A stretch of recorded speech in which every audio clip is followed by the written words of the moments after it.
The jungle was alive long before we called it alive. Long before names like explorers, villages, or maps ever carved lines across its ancient skin. The jungle already breathed its own rhythm-long, humid green breaths that expanded and contracted with the pulse of something unknowable. 4 of us entered the Dandakaranya Forest region on a documentary trip. We were there to capture indigenous plant lore, nocturnal wildlife, and the layered orchestra of insects that sung like electricity in the air. But the deeper we moved, the more unnatural the harmony became.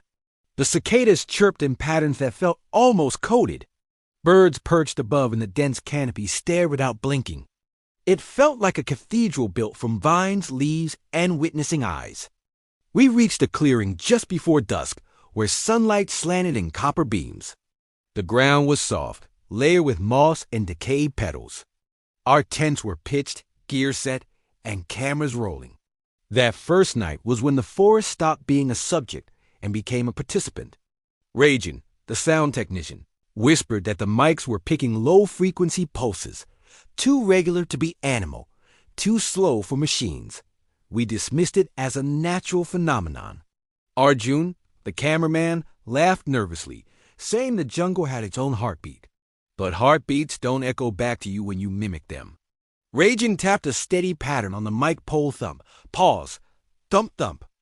A minute later, from the forest, we heard the exact pattern back thump, pause, thump thump. The sound didn't bounce like an echo. It answered like speech. Maya refused to sleep after that. She sat at the clearing edge with a flashlight, sweeping the undergrowth. The night meshes warped around every bush. We told her it was shadows. But shadows don't recoil from light like skin from fire. When her beam crossed a cluster of hanging fig roots, the darkness there shivered, retreated, then surged forward again once the light moved away.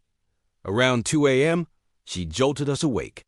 On night vision, something tall hung upside down from a kapok branch, its limbs folded the wrong way. Its head was bald, smooth, elongated, like a doll that melted halfway in a kiln. Arjun grabbed his camera with shaking hands. The moment he aimed it, the thing snapped its neck upward, giving us the clearest look. Eyes round, glassy, wet black, reflecting green pinpricks like trapped stars. We ran, not heroically, not cinematically. We fled like prey, remembering the concept of a mouth.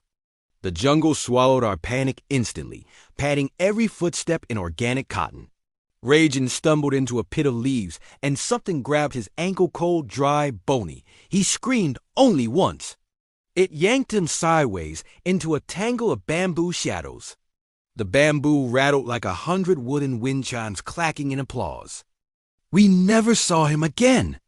Morning came sticky and golden, as if nothing had happened, but the pit where he fell was now gone. The jungle had ironed the ground flat again. We found his mic pole later, planted upright like a shrine marker. The recorder was still on. It contained 8 hours of audio we never captured. It contained him breathing, then something else breathing over it, then silence, then textural sounds like skin tightening over wood. Then a voice layered like overlapping jaws whispered, "We were here first. We burned the recorder." But smoke rose in the same pattern as Rajan's answering taps. Thump, pause, thump thump. Even ash speaks the language you teach it.